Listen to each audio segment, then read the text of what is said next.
Yeah, I'm just going to start. What I used to do, so when I did the show in Edinburgh during the festival, I had sort of these big ideas. I got told I was going to be doing like the intro with the sound, and I was going to be working the lights and stuff like that as well. So I did this, I watched like a massive YouTube tutorial on how to sort of work venue lights and how to sort of tone down the music and stuff like that. And the first venue I got to when I did the Fringe last year was basically, I don't know how to describe it, a 20 capacity karaoke room at the bottom level of the City Cafe off the Royal Mile.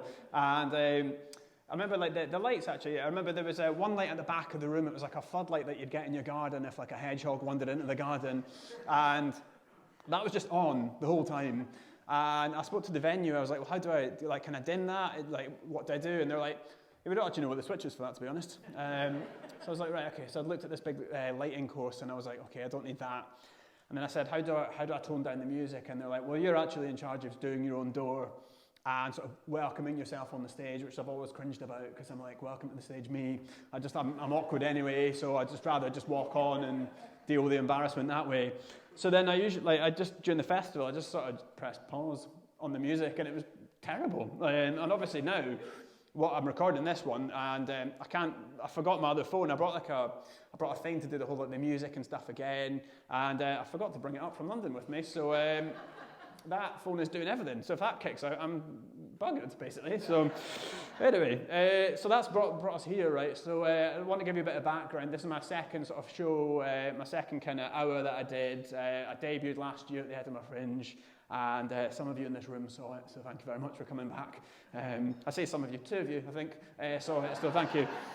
That's lovely. And yeah, I had these big ideas, I thought. So I've lived in London for the last sort of five or so years, and I thought I'm going to come back to Edinburgh, I'm going to get a hero's welcome, I'm going to sort of surprise everybody doing the Fringe. And the first time I did the Fringe, it was the year before, so it was 2022, and this was like a sort of 5 or 10 minute spot I was doing. Really excited. I'd sort of practiced all my sort of Scottish material, and I thought it doesn't go down that well in London, but I thought if I come back up to Edinburgh, I'm going to get a hero's welcome. Like if I watch ITV2+1 when Braveheart's on, I just start crying tears of Buckfast and Iron Brew in my Wimbledon flat, just thinking I miss my home so much. So I thought I'd come back and get a similar welcome. And I jumped up on stage, huge gig for me, right? Picture the scene.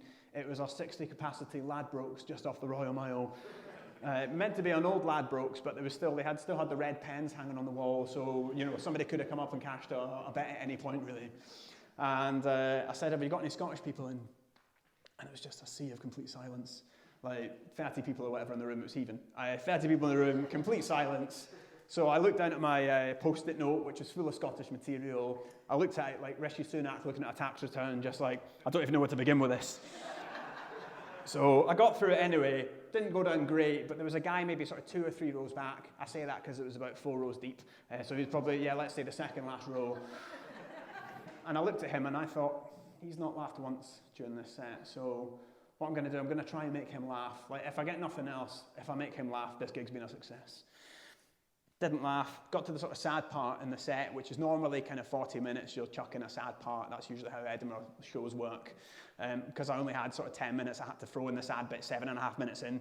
And I thought he was crying at one point, but then I realised it must have been the dust in his eye on account of the fact it was a really messy old Ladbrokes. Went off stage afterwards and I spoke to him. I was like, mate, you're really off-putting actually. Everybody else seemed to sort of be dealing with it. Like they weren't all laughing, but I mean, they didn't look as annoyed as you. I was like, you could have left at any point. It's a free Fringe show. Dad, why don't you tell everyone you're Scottish? Like most Scottish person I know, my dad, and he said, you specifically said to me, son, before the show that you didn't want any heckles. So he's like, I wasn't going to be the one heckling you. And I'm like, getting involved isn't heckling. And I was like, you could have said something. But he's like, I decided not to because you strictly said that. And he reminded me of my first ever gig. He said, remember your first show? Your mother heckled you. And I said, yeah, I do remember that first show, actually. It was West Linton Primary School. It was the 1993 West Linton Primary School nativity play. I had a really key role that day, right, in this nativity play. I was, come in, sir, if you want to. It's a really key role that day, right? I wasn't Jesus. They gave that role to a small ginger boy in my class who, now I say this in West Linton, I don't think I've sort of like, I remember like Baby Reindeer came out, people were saying that they could figure out who Martha was because it was like, he didn't cover up the facts very well. If I say he was the only small ginger boy in my class, it's pretty obvious to work out who he was, but he got given the role of baby Jesus, which I thought was pretty weird because I thought he's not going to last 40 days in the desert. So I was pretty surprised, really, that they made him Jesus. But I was a key role, right? I was a Christmas tree, which is pretty central to Christmas. I wasn't the main Christmas tree, though. I was Christmas tree number 3 of 3, which I technically thought I was headlining because I was right down the bottom of the programme, so I thought it's a headliner at the bottom, surely. So I was Christmas tree number 3. My classmate was Christmas tree number 2. And we're really kind of outdone by Christmas tree number 1, which was just a sort of 12.5-foot Christmas tree that was behind us, really. That was the main Christmas tree, I guess. So my role, what I had to do, I had to put my hands out like this. I was painted head to toe in green, which being a Heart of Midlothian fan, I found horrible to do, suffered from it. But I was like, you know what, I'm going to take this seriously. I'll do whatever, paint me green, fine. I put my hands out like this.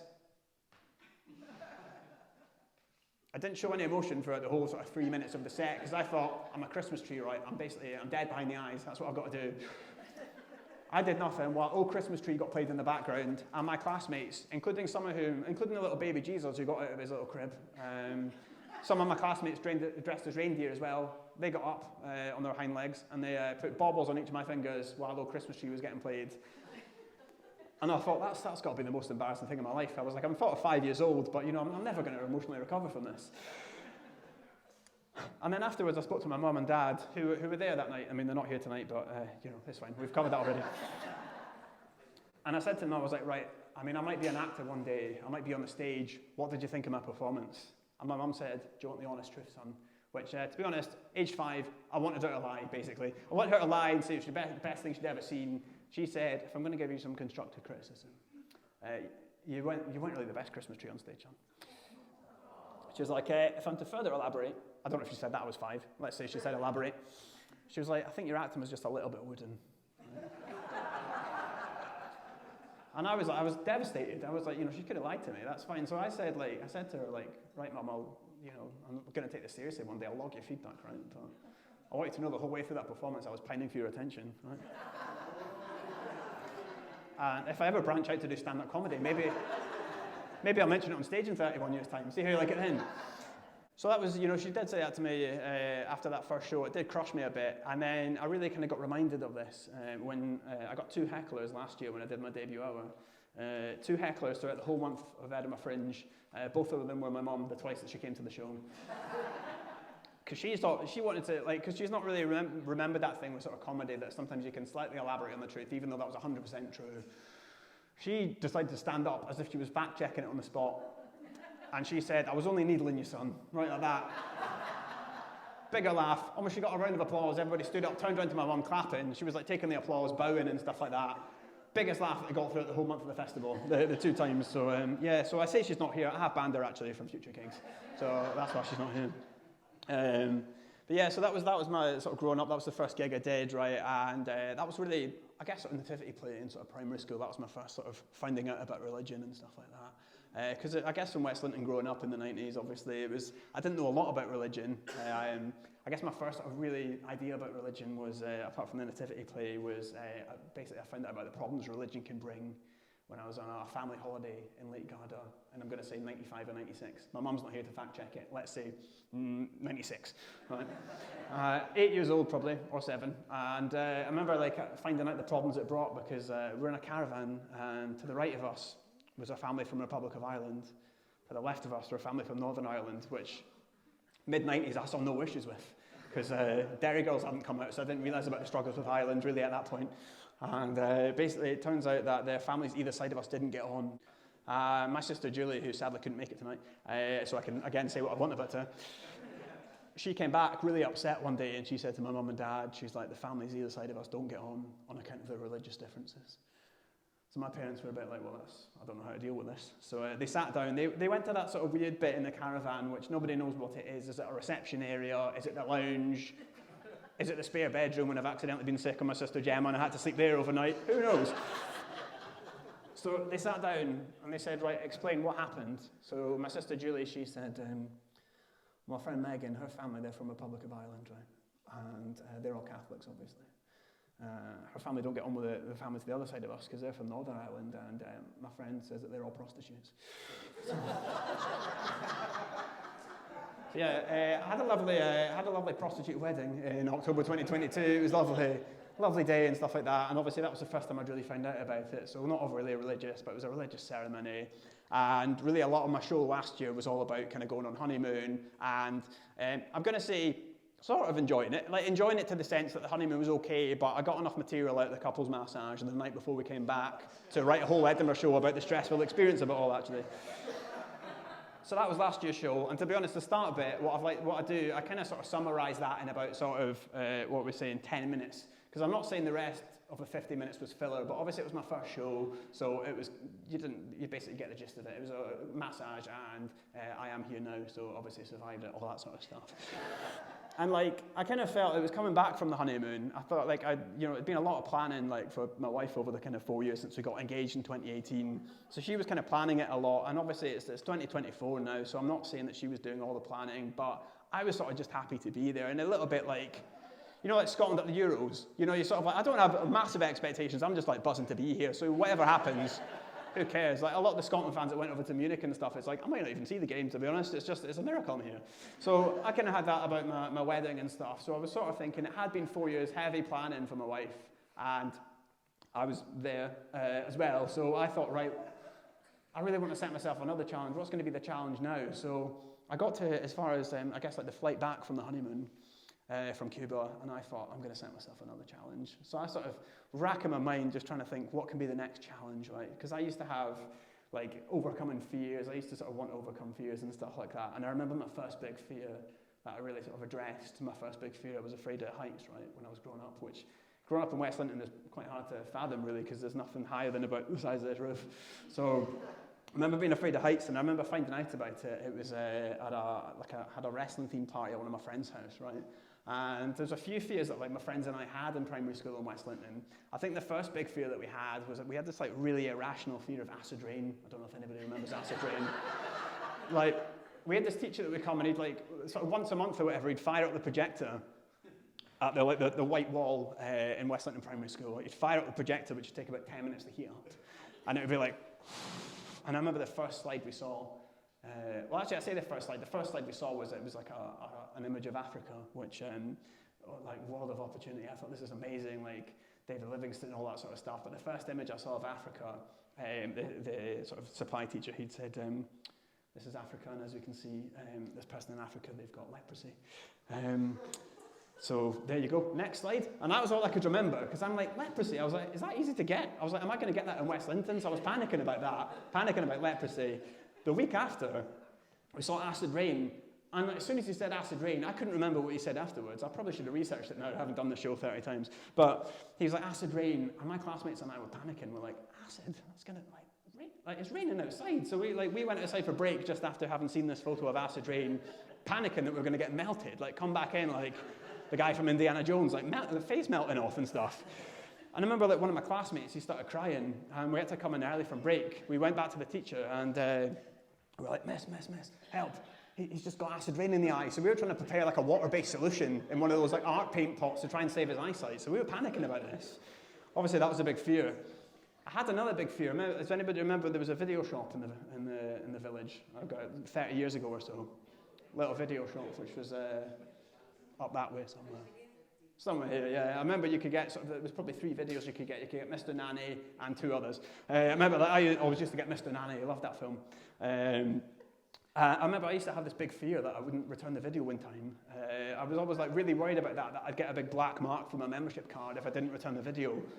But then like the bigger fear I had as well was I was trying to weigh up. One day I was late to returning this video, and I thought, I've not rewound this video. I've not rewound this VHS, so what happens if I return it and it's not being rewound? So anybody that's maybe young enough to have not used VHS and stuff, you used to have to, apparently it was etiquette to rewind the video before you returned it. And I didn't want to know what happened if you didn't rewind it. I thought somebody else was going to have to do that. That's a nightmare. Going to get a black mark. But then I thought, I'm either going to be late or I'm not going to be able to rewind it. I couldn't figure out what was worse. So that was really something I was stressed about at a young age. And then I think my main fear that I had, like I said, it was my fear of heights. And I forgot to get a chair for this, but I'm going to get a chair for this bit. It's like, basically, I pay performers insurance £20 a month just for this one stunt. Thank you.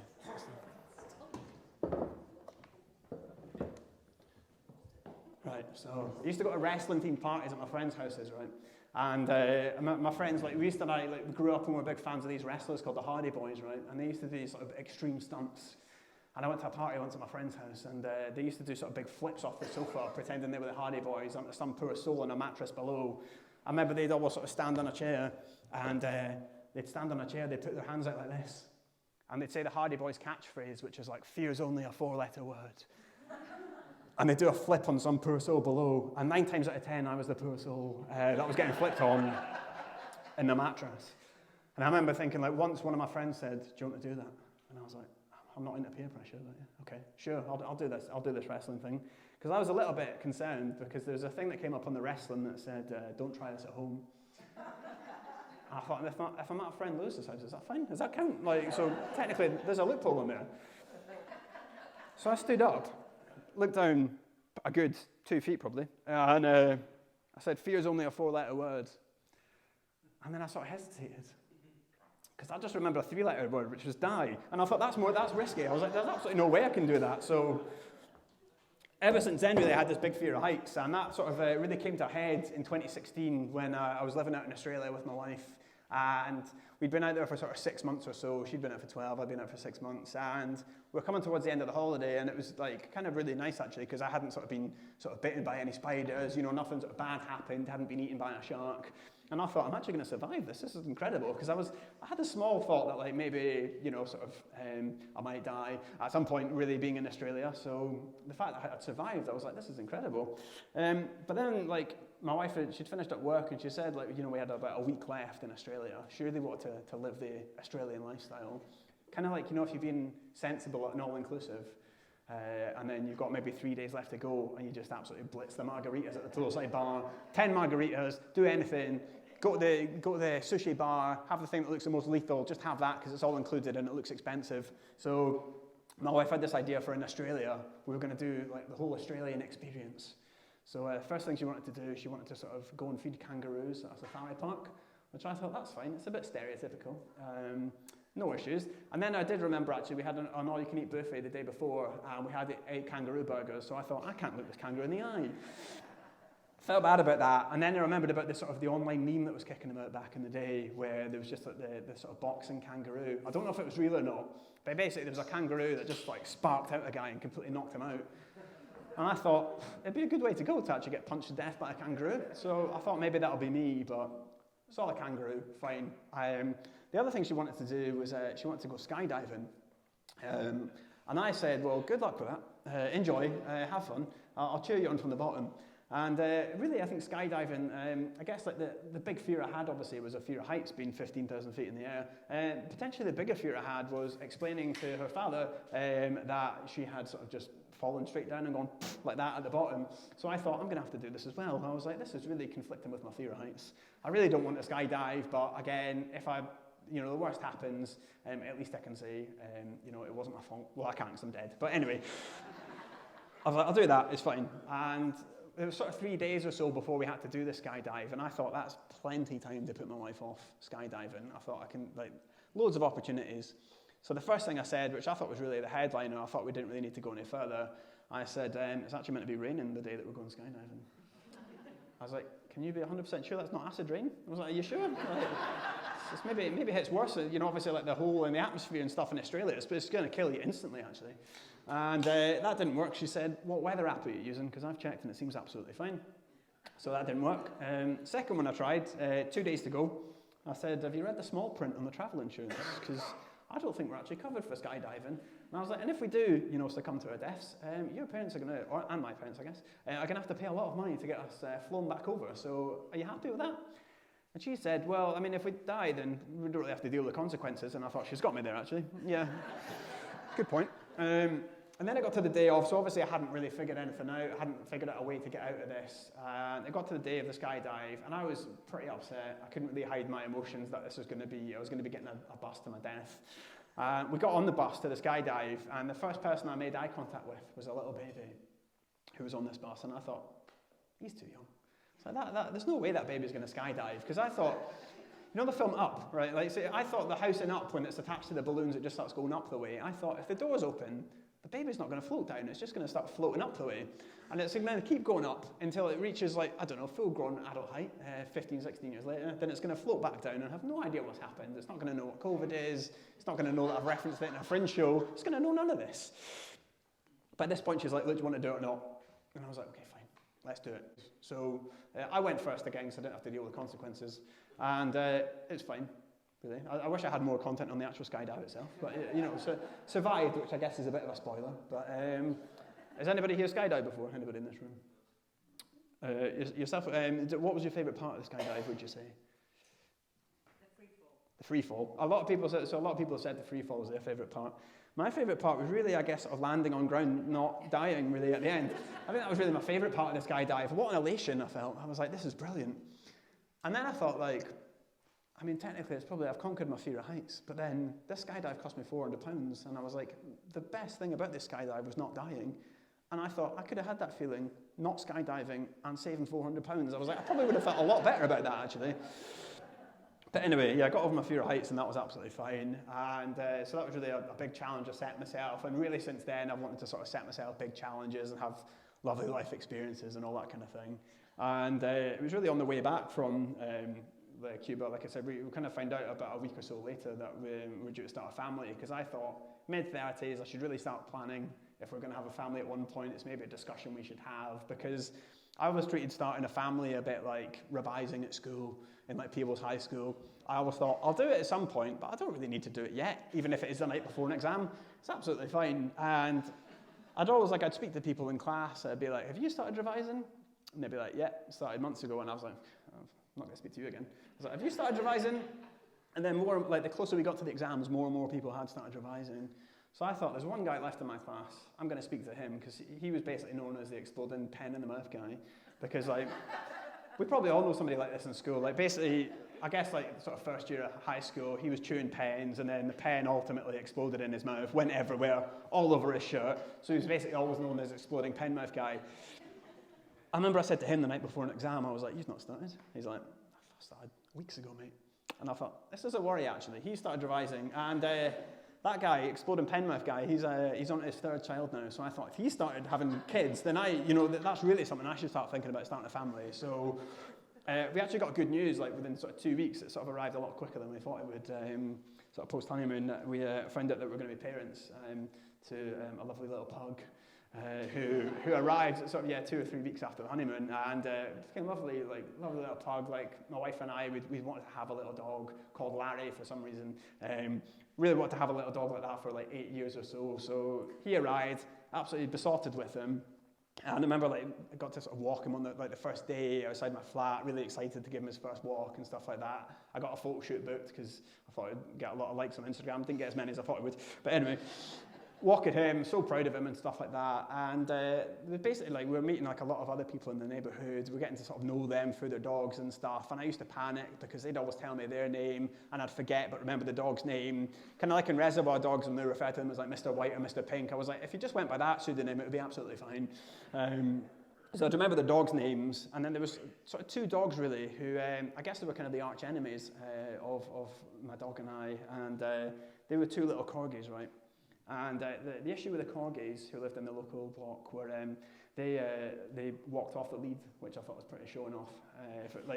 Specifically when it says on the paperwork that you filled in to get the flats that you need to keep your dog on a lead at all times, and I thought, what's so special about these guys?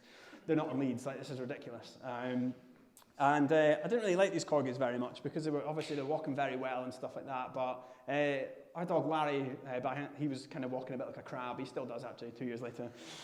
Like walking like sideways, just so excited to be outside and stuff like that, absolutely buzzing with life.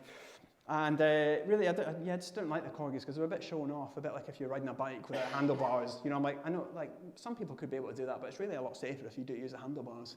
So didn't like these corgis. I further didn't like the corgis because they got invited to open the local gym and coffee shop, which opened up around the corner.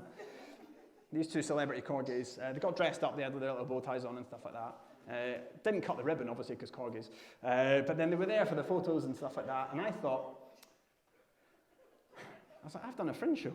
Like, granted it was a free Fringe, granted the year before I was in the Ladbrokes, but I was like, I live locally. A comedian, I could have done something. I could have cut scissors. I could have cut the ribbon for a start. These corgis couldn't do that. Couldn't drink coffee either. So granted, I can't do anything at the gym, but 1 out of 2 isn't bad. And the corgis beat me to that gig. And I think crucially, the reason I don't like the corgis is they've got an Instagram account. They've got more followers than me. And I never chatted to the owner of the corgis, but I followed him on Instagram. And I waited the appropriate amount of time for a follow back, which I think we can all agree is about 2 to 3 weeks. I didn't get a follow back from these corgis, so I thought they're just too up themselves. They're too famous for me, so they didn't follow me back. So I've been sort of glaring at these corgis ever since. Don't like them.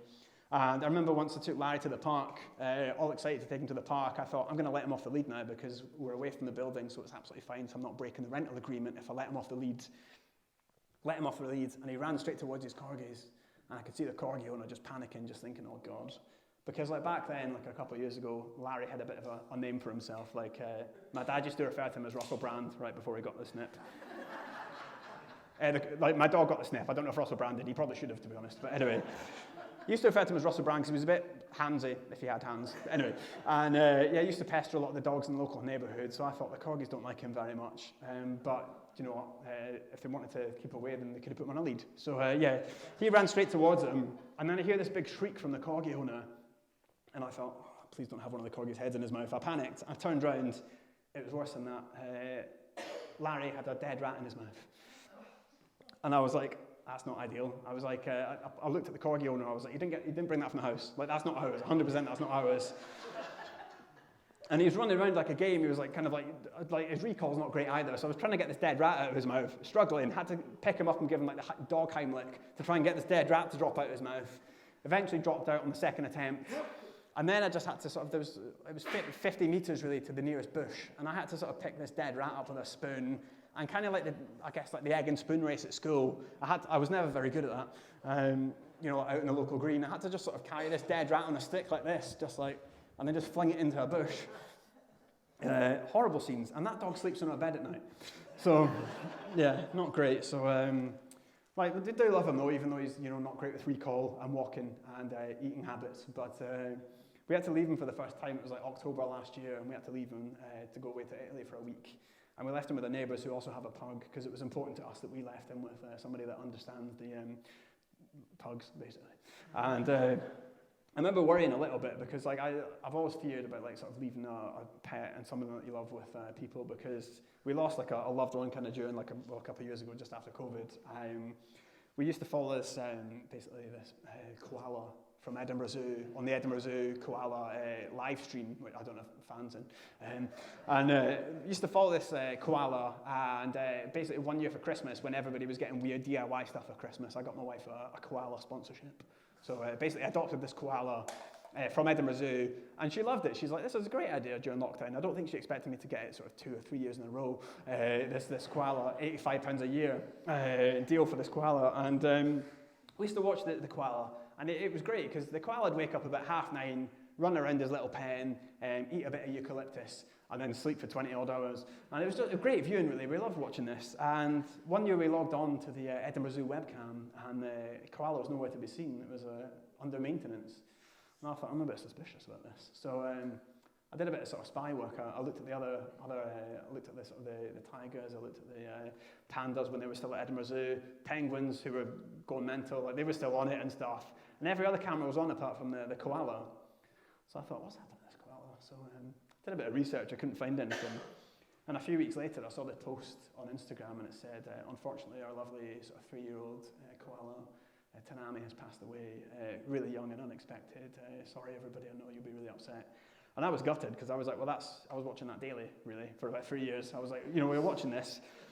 I shouldn't have to find out that way as well, logging on and just not getting any information. I was quite suspicious.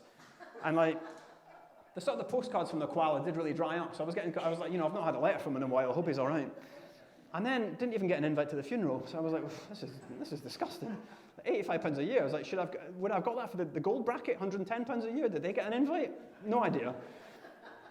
And then I thought, we're halfway through the billing cycle. I'm like, is it all right to ask if are we getting another koala? What's happening here? What's happening with the rest of the eucalyptus? So basically, I've not been able to trust sort of leaving anyone under anyone else's watch since then.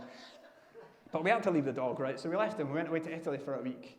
And we came back and he was absolutely fine. And I was buzzing to get reacquainted with Larry, started stroking his tummy and stuff like that. And then, to my horror, like I looked down and I could see I could see this little sort of black speck on his tummy. And like I've sort of been used to sort of growing up with dogs, who had retrievers and Labradors. And I was like, that's a tick on his tummy. I was like, he never got that from us. Like he's obviously our neighbours have like they're giving a dog ticks. I was like, what's happened here? I know it didn't cost us anything to give them to the neighbours because we didn't want to pay for sort of kennels, but I mean, you shouldn't have given my dog a tick. What's happened? So I panicked. So I was like, right, what I'll do, I learned it was a little DIY trick my dad used to do when we lived in West Linton. He'd put Vaseline on the tick, and he said, and within 2 days it'll die, right, the tick, not the dog. And he's like, put Vaseline on the tick, and then 2 days it'll drop off. So I went back 48 hours later, I looked, and to my horror, I could see about 5 or 6 other ticks near this area. And I thought, that's expanded. I was like, that's not really meant to happen. I was like, it seemed a pretty simple solution. I've obviously gone wrong somewhere in the applying of it. So I panicked. I called the vet, and they were like, bring the dog in first thing tomorrow morning. And I thought, he's too young to die. Like, this is what's happened. We've left him too young. Panicked about it. Went to the vet the next day. I thought this was going to be his last walk to the vet. I was really upset. And he was still walking like a crab, but I thought it's not the time to bollock him for it. Dropped him off at the vet, and I said, is he okay? How long's he got? And the vet started laughing at me, which I thought was really inappropriate. And she said, that's not actually a tick, that's just his nipples. I was like, what do you mean? I was like, they're black. I was like, what do you mean? She was like, yeah, that's pretty normal for pugs. And I was like, right. I was like, I feel pretty embarrassed. And she's like, don't feel embarrassed about it. If I had £1 for every person that brought the dog in because they thought a nipple was a tick, she's like, I'd be loaded. So I laughed about it, and I was going out the door again. And I thought, she said if she had £1 for every person that brought the dog in. I was like, this emergency appointment cost me £65 for her to tell me that these ticks were actually nipples. So I was like, she's got a lot more than £1 from me.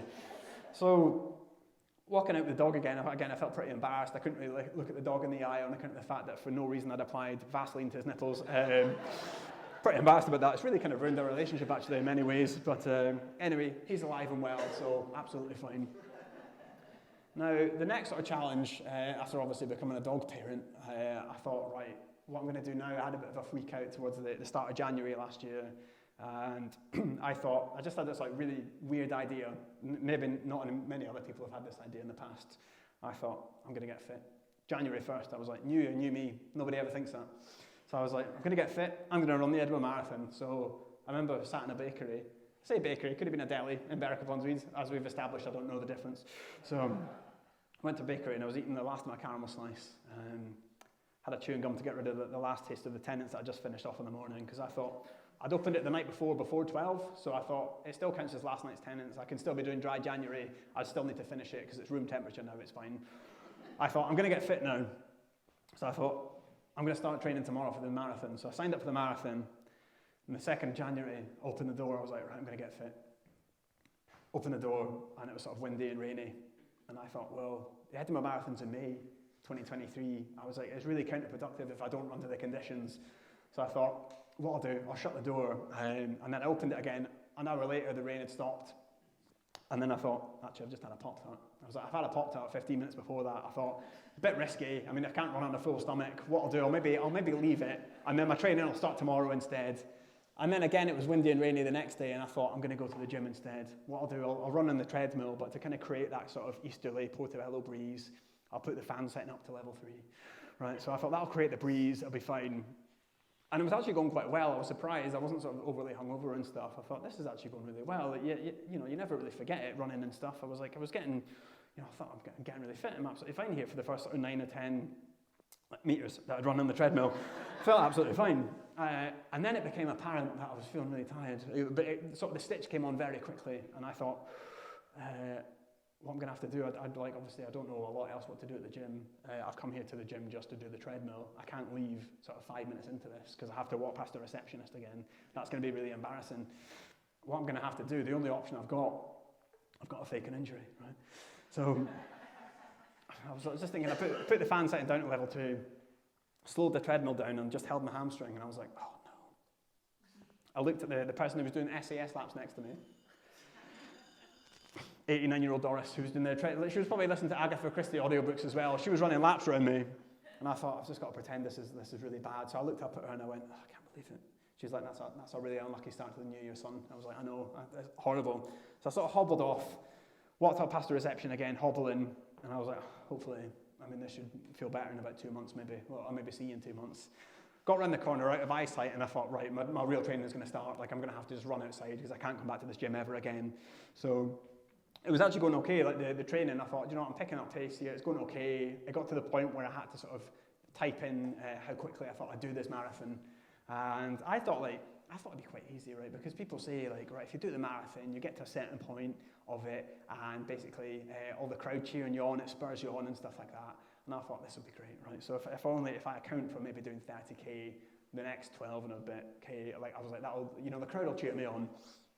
But then I thought, could I do it in 4 hours? I was like, it'll be my first, that's maybe, Google says that should be an okay time to do it. So has anybody run a marathon in this room? Yes, how quickly, if you don't mind me asking? A lot longer than 4 hours. So did you think that when you had to put a time in, how quickly did you think that you'd get it? 5 hours or so. So that was kind of my logic. I was it was slowly kind of winding down. So I thought 4 hours to start with, fine. Then I thought, I'm not actually running as quick. I'm actually getting less fit, really. The more training I'm doing, which is unfortunate. My diet was rubbish. I was still eating caramel slices and drinking Tennent's. But I thought, 5 hours, that seems fine. And then I panicked because I kept going up and updating the time and adding my time, and I thought, I'm mucking up with the system here. So then I had to Google what point the street sweepers come and clean up the bottles and the dead runners at the end. And I thought, as long as I beat that, it's absolutely fine. Turns out it was 6.5 hours after the last person takes off or whatever. So I thought, maybe if I do 6.5 hours, that's absolutely fine. But I was worried about it a little bit because I thought, I don't want to come dead last. But also, what if I've misjudged this? And what if, like, my competitive brain kicks in on the day? What if I win this thing? I was like, will that upset people? I was like, will I muck this up? Like, I don't know if the Edinburgh Marathon was on TV. I was like, will I, like, helicopter overhead, like, this guy's he's running so quickly. How's he doing this? And I thought, should I practice running through the ribbon at the end? Like, is there a ribbon at the end? I don't even, like, in films there is. So I thought, what if I come first? But then, really, a big part of me thought, I'm probably going to come dead last, though. Like, there was that sort of, no in between, really. I thought, I'm either going to win it or I'm going to come dead last. And I think a lot of this sort of, like, I guess, insecurity come from, like, probably it was like an early age. It was I've not referenced my t-shirt, by the way, £12. I'm not selling them. I just thought, basically, you'll get on side with me maybe if I wear a West Linton t-shirt. I was like, I tried to get like an old school sort of jumper, which I thought was a bit creepy actually being 36. I probably shouldn't. 30 days delivery, and I was like, that's just no use. Like, I tried to buy this last week, so I was like, okay. And then I found my old school tie, which again I was like, weird. So I thought, it's going to be less weird if I get a t-shirt made up. So I got that done. Anyway, I had this big event. Like I said, it normally gets to 40-minute sad part. I've maybe slightly got, 38 minutes in. Okay, let's call this the sad part. I had this, like, basically, I was chasing a historic treble, right, mid-90s. I had, like, a really good start to the Whitman week, which I'm recording this for my grandma. If anybody else watches this, the Whitman Festival, how to sort of summarise it. And I always remember growing up in West Linton, and I remember thinking this was the most normal festival of all time. Like, and like, if I'm to summarise it now, I'd be thinking, like, from memory, tight trousers, horses, pushing people through the river in a wheelbarrow, while dressed as something probably less offensive than it was in the 90s. And I thought, that's perfectly normal. And it was only when I got to high school and people were comparing their festivals, they're like, that sounds really weird. I'm like, you went there. I was like, no, it's perfectly normal, it's fine. And I think everybody's really defensive about their local festival. Like, yeah, it makes sense. Like, people from Peebles, like, yeah, we got dressed as rats and cooks. I was like, that makes complete sense. And I obviously lived in Peebles for quite a while as well. I still have no idea what the belting is because the high school just tried to distance himself from the whole thing. So I thought, right, Whitman Festival, this is my time to shine.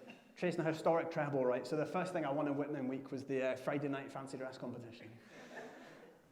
I was really, really excited, right? So I got dressed as perfectly straight out the bag Thunderbird 2, which my dad said to me nicely after the Fringe show in August. He said, I didn't want to heckle you at the time, son, obviously, as we've established.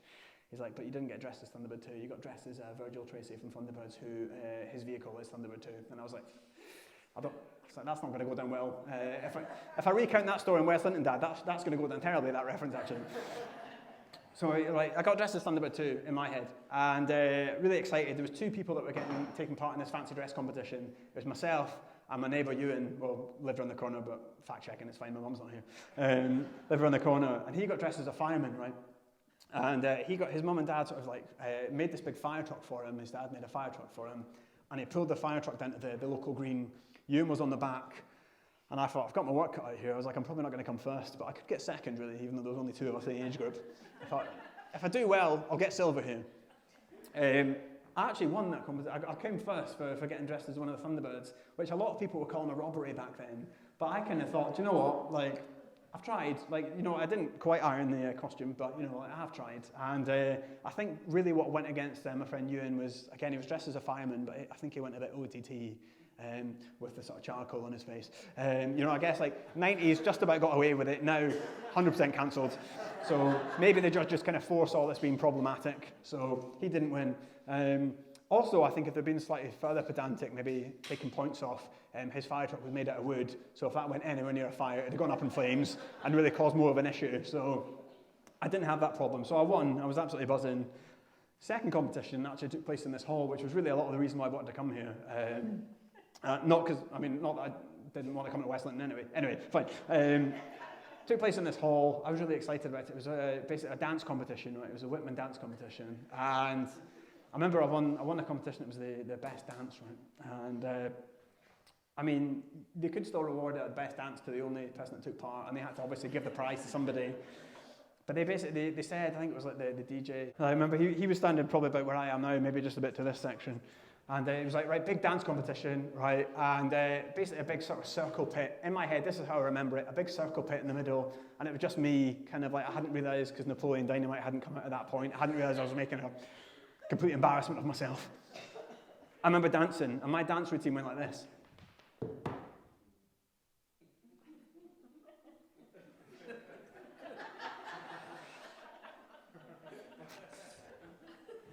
And right, I was making it up on the spot. I didn't really know what else to do, so I basically chorused it the whole way through. That was my whole dance routine. And the reason behind that was I really loved the Karate Kid films back in the day. So this was me setting up an object, and that was me smashing through it successfully every time, actually. And I think the people at the Whitman and Whitman's Lass at the time, they were like, "Is he okay?" Like, I think I maybe got the pity vote, because they're like, "I think is this normal? Like, do we need to dim the lights? Is he okay?" And basically, what I won a Mariah Carey tape. 2-track Mariah Carey single, absolutely delighted about it. I remember turning around to my friend Ewan and I said, I really think I'm on fire this week. And that's 2 out of 2. I was like, can you put me out? Like laughing about it. And absolutely buzzing. Then the issue was the next day, right? Again, I was chasing a historic treble. It was a sports day the next day, which really looking back, I started thinking maybe nobody else took part in this dance competition because they were resting ahead of the big event the next day. I hadn't thought that. I was absolutely sinking the cherry aids at the side, you know, like knee slides everywhere, shoeless sock slides, everything, giving it all. I woke up a bit sluggish the next day because I'd only had about 12 hours sleep, right? I was like, oh, I feel terrible about this. So I got a sack race. That was my big event. I thought, I'm going to win gold for this. I got in one of these, right? So basically, I used to sort of try and describe the sack race to people at the head of my festival, and there was just a lot of tourists that looked really confused. So I got in one of these potato sacks, which I was going to do that sack routine, but then I realised it's just not worth the amount that I'm paying on insurance really to try and replicate this event. I got ready, right, and I was like, I'm going to win this. This is going to be brilliant. And it was a countdown, and I thought, I'm feeling a little bit of pressure, obviously, because the expectation is I'm probably the Usain Bolt of this competition. I mean, I've never actually done a sack race before. I don't really know the science behind it, but I thought I'm probably going to be favourite, right? I got ready, starting line, and I remember it was like, go. And I went like that, face planted, at the village green just round the corner, completely face planted, and I thought, that's surely a false start. Like, I think I fell before the start. Looked up for some sort of early VAR check. I was like, nope, that's everybody else is hopping away in the distance. So I thought, okay, I've got my work cut out. So I got back in the sack, and I tried to sort of run in the sack to sort of like make up time. But then obviously my legs got trapped with the sort of tightness of the potato sack, and I just fell over again. And that's really when the tantrum started. I was like, this is unexpected. I was was really expecting to win here, and now I'm getting quite embarrassed. So I started having a bit of a tantrum. It didn't help that one guy I could do over here at the side was like, he went down like a sack of potatoes, he was shouting, which really didn't help the situation. I was like, Dad, no, what did I say about heckling? And I got up again, fell once more, and I thought, right, I'm not going to win this now. And to make matters worse, I thought, I'm going to come last. I don't know how I'm going to get to the end. I could just give up now. To make matters worse, somebody, like basically there was a lot of tight security at the West Linton Green back in the day. there was a little kind of thin blue rope which separated the audience from the athletes, right? Somebody snuck under this rope, ran straight towards me like Emily Davison running in front of the King's Horse, if the King's Horse couldn't really make it any more than 2 feet. Ran, picked me up, and to my horror, it was my mum, right? The run was a heckle in itself. I should have known. Ran, picked me up, ran with me to the finish line, as if to save the day. Everybody laughing at the side, going, hooray, like that. And I thought, I'm never going to live this down. Like, never going to live this down, really embarrassed. And what made it worse was she still finished last. My classmates were still hopping in the potato sack. She still finished dead last. Just like, look at this, brilliant. And I thought, this is so embarrassing. I'm never going to live this down. So pretty embarrassed about it. So that's really where my complex of will I come last came in. But then, like I said, I kind of thought, well, maybe, what if I come first? I was like, that's going to be really embarrassing. I think, like, obviously, being quite competitive as well, I thought, I could come first here. I think a lot of this competitiveness sort of comes back to probably, like, I do comedy, and I think for me, like, my big sort of start of, like, comedy, some people, like Lubna said earlier, you know, some people want to do live at the Apollo, some people want to get an agent. My big thing for comedy, I want to get page 1 of Google for being a comedian for, like, the right reasons, not like the Russell Brand reasons, right? Page 1 of Google, Richard Cobb. And the issue is, there's quite a lot of Richard Cobbs, which I've noticed on Google when I do this sort of routine, sort of every sort of 2 months, Google myself. The first Richard Cobb, he's probably the most famous, one of the most famous anyway. He was a French writer, right? And, or he wrote sort of French history. And I thought, maybe I could beat him, maybe I could be above him at one point. Problem is, I've tried to sort of catch up. I've written 4 books now. Nowhere to be seen on page 1 of Google. I was like, it's pretty embarrassing. This guy died 30 or 40 years ago. Still page 1. There's another Richard Cobb. He's a romantic pianist. And I thought, all right, I'll start doing music as well. So I did music for a couple of years as well. Did solo stuff, played in a band. Still nowhere to be seen. This guy's still ahead. And I think the most famous Richard Cobb is a serial killer in the United States. I came to school one day, there'd been a special on BBC iPlayer. Somebody was like, oh, you were on TV last night, serial killer. Everybody laughed and stuff like that. And I was like, I googled this guy, Richard Cobb, and it turns out he was a sarcastic serial killer, and it's like, this headline came up and it said, sarcastic serial killer, Richard Cobb, makes a horrible joke, and then is put to death. And I thought, I've gigged in London for the last I've gigged in London for the last sort of 3 or 4 years. I regularly make horrible jokes and then proceed to die on my arse for the next 5 or 10 minutes. And I'm still nowhere near the top of this list. So I was like, maybe one day I'll get that. Another thing I want to do is I really want to get to, basically, it's probably ideas above my station a little bit. I really want to get to, I want to make the mannequin in a charity shop with one of my donations. So there's like 3 charity shops where I live in Wimbledon. And I've sort of tried to, I used to go into one of the charity shops, the Oxfam or something, and I used to go in with some of my best clothes and try and get the mannequin, and the next day it wouldn't be on the mannequin, and I thought, I've really got to up my clothes game, so I started getting rid of better clothes. And then it became a bit of an addiction, so I started spreading this between 3 charity shops, a bit like spreading on a blackjack table. And I thought, right, some good stuff here, some good stuff there, some good stuff there, and I've never once made the mannequin in any of the 3, and now I've barely got any clothes to the point I have to get West Linton t-shirts made up. And so yeah, maybe one day I'll make that. Another thing I was quite competitive about, back at school, we used to do this thing, we used to try and write cool slogans on our bags to try and like, appeal to people, and people will think he listened to cool music. So I remember I used to write Korn with a back to front R on my bag, because I was like, this is really cool, vocal like Korn and stuff like that. So I wrote that on a marker pen in my bag. I remember I'd written sort of Slipknot as well, and one of my friends, he'd written Metallica on his bag. And next to Metallica, he'd written this pretty offensive slogan. He'd written, I love Satan, right? This went down terribly in RE class. Like, she was like, hated this. I think the issue with this as well was he'd spelled Satan wrong, so it also went down badly in English class. He'd spelled Satan with an I, so it actually read, I love Satan. So just, it created this really weird vibe that he was a fan of both heavy metal and light fabrics. It confused everybody in school. Now, the other thing as well, so I was quite competitive in my work. I do a lot of sort of writing in my work as well. I write kind of like big sort of thoughtful pieces on well-being. I wrote this massive piece earlier in the year. It was called Run and Joke, and it was all about sort of training for the marathon and, you know, like the sort of mental toll it would take, and how I was doubting myself and how I was being really competitive, but also, you know, doubting myself as well. So I'd written this big piece. It was about a 1,200-word essay. I got quite emotional about posting it.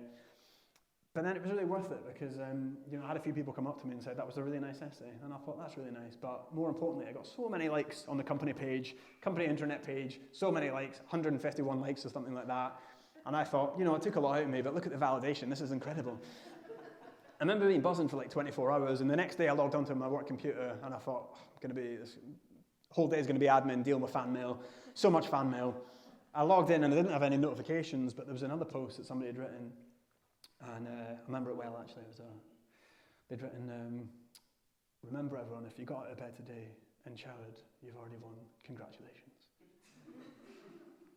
Full stop. And I looked at this, I tried to sort of expand it, I was like, there's got to be more to it than that, surely. That was it. 483 likes I got on the company page, the best performing post that is ever seen in the company. And I thought, I was like, looking at this, I was like, what? I was like, what am I missing here? What's the point? So I Googled this, couldn't find any information about it on page 1, so I thought it's obviously irrelevant. So I was just like really annoyed about this. And I think to make matters worse as well was I got made redundant from that job a couple of weeks later. And I thought, I don't know if it's to do with my essay, but I was like, I was really disappointed by this. But then I thought, I was made redundant quite early on when they were making mass redundancies, and I thought, that's one sack race I managed to win. So I was absolutely buzzing, really, to be honest, at the end of the day. Really happy about it. Got to a week before the marathon, right, and I was struggling a little bit. I was kind of worried about it. I thought, right, marathon's quite a lot. I shouldn't have signed up for this. What am I doing? So I put out a tweet when Twitter was still fine and not full of spam and crypto coin and stuff like that. I sent a tweet and I said, has anybody got any advice for how I can get over the line for this marathon? And I got like a nice post. Somebody said, have you just tried running slower? They're like, if you struggle, just run slower. And I didn't want to say, well, I think I'm going to come dead last anyway, so I'm just going to get hit by this big sort of snowplow that's kind of clearing the bottles and stuff at the end. So I thought, I'm going to discard that advice. And I had to check it wasn't my mum's like burner Twitter account, because I think she's got a burner Twitter account that you can spy on my account and stuff like that. Had to double check, couldn't see anything, right? Somebody else said, try beetroot juice, it's really good for recovery, so if you've got sore muscles, drink beetroot juice. I thought, okay, I'll take a note of that. And it was kind of like a couple of days before the marathon, I went out for my final run, and I was kind of feeling a bit of pain. I thought, I'll just stretch the legs, final run, sort of 3 or 5K or something like that. And I just started feeling really unwell. I called my wife on the way home, and she was like, yeah, maybe just don't run home, just walk home. I thought, okay. And then I was sort of feeling my side, and I thought, I've never had a hernia before, but this feels very much like what I imagine a hernia would feel like. So I was kind of limping back and stuff. And I got home, and I was a bit worried, and she was like, yeah, maybe just take care, put ice in it and stuff. And that was all going fine until I started peeing blood. And then I thought, yeah, something's severely wrong here actually. I was like, that's definitely, it could be something worse than a hernia. So I was really worried about it. And I thought, I don't feel great that I'm not going to be able to do this marathon, because I've sent an Instagram post and it got 28 likes, and I was like, oh, this is going to be so embarrassing. I was worried about it, and then I thought I might have to go to A&E for this. And I felt a bit better about it 2.5 hours later, when it became quite apparent that it wasn't blood, it was just beetroot juice that had gone right through my system. Because apparently if you have a pint of beetroot juice after a run, then it just makes your pee go red. So it wasn't blood at all. So all passed the late fitness test. Turns out it wasn't a hernia. Turns out I just really needed to go to the toilet on account of the amount of beetroot juice I'd had. So absolutely fine. Got to the day of the race, right? And I was kind of looking around. I was looking around for any kind of celebrities that I might recognise, because I heard the London Marathon last year. Matt Hancock had run the London Marathon. So I was looking around. I'm not a big fan of him, but I thought, if I see him, that's pretty cool. And I thought, Matt Hancock, I think he ran the London Marathon in less than 3 hours. And I thought, how's scrawny little weed Matt Hancock done that? It's that's incredible. And then I thought, he's obviously had a lot of time running away from his wife and kids during the lockdown. So I thought, that's probably how he's managed to train up for that, actually. Looking around as well, I was head to toe in Vaseline as well, because somebody had said you need to sort of Vaseline between the toes, so you don't want to get any sort of blood and stuff like that. And I was more Vaseline than my dog's nipples at this point at the starting line, really ready to go. Marathon started, and I thought, right, great, I'll set my watch, and then my watch didn't work. So I thought, I don't know how quick I'm doing this. I really don't want to win it. It's so good. It's going to be so embarrassing if I win this. Going to try and distract myself. My headphones stopped working, so I was looking around for things to distract me. Looking around for people dressed as weird stuff. And I noticed there was a guy dressed as a guide dog, right? He had dressed as a dog, and he had a long guide cane. And I thought, that's great commitment to the cause, but he's going to be knackered by sort of hour 4 or 5. I was like, with that stick, I was like, that's going to be really, really difficult for him. And I was like, I'm just running in sort of normal gear, and I'm already knackered. So I saw him, and I didn't think much of it. But then 5 or 10 kilometers after I run past him, I saw him again. And then I kept seeing him, and I was like, this is weird. I was like, it's weird that I keep seeing him. I keep thinking I've run past him. But anyway, got to the kind of final stretch of the marathon, and I'm aware at this point, for a show about the marathon, I don't really talk about it very much actually, which was really awkward when the Edinburgh Marathon people came in to see the show. There was 30 members of staff that came in to see the show during the festival, and then I could just see the pain in their eyes when I was talking about like the Whitman and stuff, and they're like, I think we've been missold the show actually when he was firing us. So it got to the final sort of stage of the marathon, the final corner. It was finishing in Musselburgh, the local town. And like, I don't want to say I was struggling, but for the last sort of 10 kilometres or so, I was holding my hamstrings, pretending I was injured, just like limping across. But then I thought, there's cameras at the finish line, and my wife and dog are at the finish line as well. And I thought, I've got to pretend I've been absolutely fine. And I could run another marathon after this. I'm so fit, no issues. So I picked up the pace a little bit, ran the final corner, and then just before the finish line, I saw the guy dressed as a dog again. And I thought, I've got a decision to make, because I was 99% sure that he wasn't really blind. I was like, there's no way that this guy's blind, because that'd be really awkward. I can't overtake a blind guy at the finish line. But then I thought, if I finish behind a blind guy, that's going to be really embarrassing if that gets caught in any photos and stuff. So I was really conflicted, because again, I thought, competitive, I want to finish it as quick as I can. If I beat him, I could win the whole thing, who knows. But then I thought, if I finish behind him, I just don't know, again, being really competitive. So I thought, right, being insecure, I was thinking through the options, and I thought there's only one thing I can do, right? So I took the lead, not his, because that would have been inappropriate. Ran past him, finished the marathon. I didn't win, right, but I finished in the top 6,000 in my age group. It was 5 hours and 2 minutes and 36 seconds, I believe, I finished the marathon in. And I was quite disappointed initially. I thought I'd be elated at the finish line, really happy.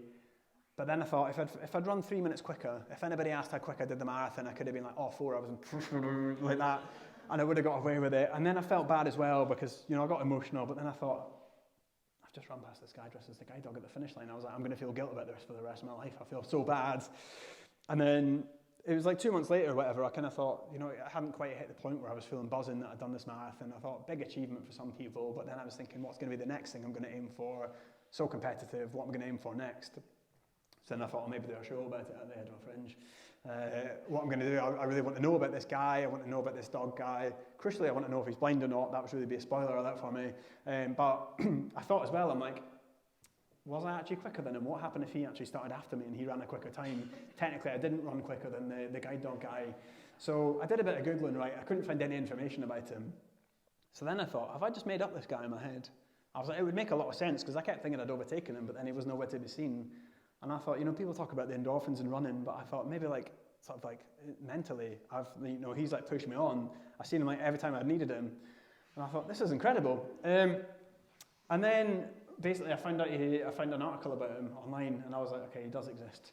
And I messaged him, and I was like, would you mind if I do a show about you? And he's like, yeah, no problem. Because the reason I realised he did exist was I found his number actually based on the race photos that I got, the official race photos at the end of the race, and that was him here, right? That was me behind in the red t-shirt. That was him there, and 2 minutes later, there we go. I'd ran past him at the finish line basically. So he did exist, and I felt dreadful about it. But I did get a heckle at one point in the show during August. Somebody said, "How do you know that wasn't the first photo?" And he actually overtook you at the finish line. And I said, "Dad, stop heckling me!" Right? So he did exist. So I emailed him. And I said, I really hope you don't mind. I've watched a lot of Louis Theroux. My next thing, I could be an investigative journalist, a reporter. I didn't want to say, look, mate, are you blind or not? I really want to know. Did I run faster than you? What was your time? But I messaged him, and then he'd attached an article as well. And there was this big article about him, and it said that he was registered blind, right? He was an ex-veteran, and he'd had a massive brain hemorrhage in his early 30s, and he's in his 50s now. And he said he wanted to do the Edinburgh Marathon every year just to prove that he could do it. So obviously he's had this accident happen to him, but he really wanted to prove it to himself and train him up to do this thing. And I was reading this, and I got really quite emotional, because it put a lot into perspective, because I thought, I've just been sort of really, I guess the person I was really chasing was like myself and my timings. I'm just super critical of myself. The whole time I've been sort of like imagining I was competing against this dog guy, but really I was just competing against myself. And I got more emotional when I thought, I can't believe I'm faster than an ex-veteran. I was absolutely buzzing, like so happy about it. Buzzing, and I messaged him, and I said, look, would you mind if I sort of feature you in the show? I'd be really sort of keen to do that. And he sent a lovely email back to me. He said, hi Richard, thanks for getting in touch. I'd be happy to feature in your show and be able to brag that I appeared at the Fringe. I didn't tell him what venue I was doing. But he's like, I thrive on doing high adrenaline stuff. It literally scares the wits out of me. Last year I turned 50 and tried new challenges that would or could be fate or should they not go to plan. I skydived over the Golden Gate Bridge, ran the San Francisco Marathon, and did a bungee jump in a Glasgow car park. All obviously successful. Edinburgh Marathon was actually my second marathon in 6 weeks, having recently completed the London Marathon for Guide Dogs UK in 4 hours and 39 minutes. I was like, that's great, mate. I mean, not everybody's racing in the marathon. You know, some people, you know, they just really want to finish it. Like, I didn't really have a set time. I wanted to finish it in and, you know, whatever. Absolutely no issues. But yeah, no, I was really inspired reading this because, you know, it put a lot into perspective. I was kind of thinking, you know, I was really competing with myself, like, with other people. I shouldn't just be competing with myself. And a lot of people do marathons for sort of different reasons. Some people do it for loved ones they've lost. Maybe some people do it to prove it to themselves. And there's kind of so many reasons that people might want to do this. And it put a lot into perspective for me, and you know, a lot of things I've been competitive about over the years. I kind of thought I might never beat 5 hours and 2 minutes in a marathon. I might never make the window of a charity shop. I might never make page 1 on Google, but I think I can say if I've tried, I think that's the most important thing really at the end of the day. And there's kind of no shame in that. And I think as well that sometimes you might need people in your life that, like, you don't have to do it all yourself. You might get people that, you know, you need to rely on, and they can pick you up when you need it. Like my mum did in the sack race. Even if I didn't call on it, it was fine.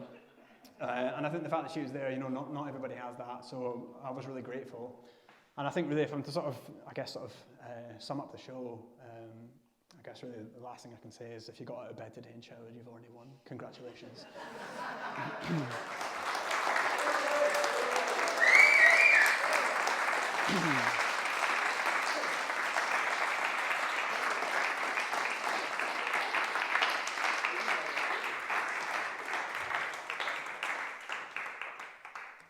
Thanks so much for coming, everybody. It's the fact that there's people here, like it's like been a total dream of mine, really, to do this. So I guess that the next challenge for me after the marathon and things like that was I was really keen to bring the show back to West Linton, and obviously where a lot of the stories take place, and the fact that anybody turned out this close to Christmas as well. I'm just like totally buzzing about it, and thanks very much. I did actually. The guy came to my show. The guy dressed as a dog. He didn't dress up as a dog actually, which was really helpful. But he did tell me a lot about the show, and he kind of like gave me a lot of sort of pointers and things like that. Not pointers, I probably shouldn't have said that. Anyway, he gave me a lot of tips and stuff, and like I met him after one of the shows, and that was us there. So really nice to meet Stephen. And I remember the last in words actually. He said to me after the show, he said, if I knew you were racing me, I'd have tripped you up with my cane.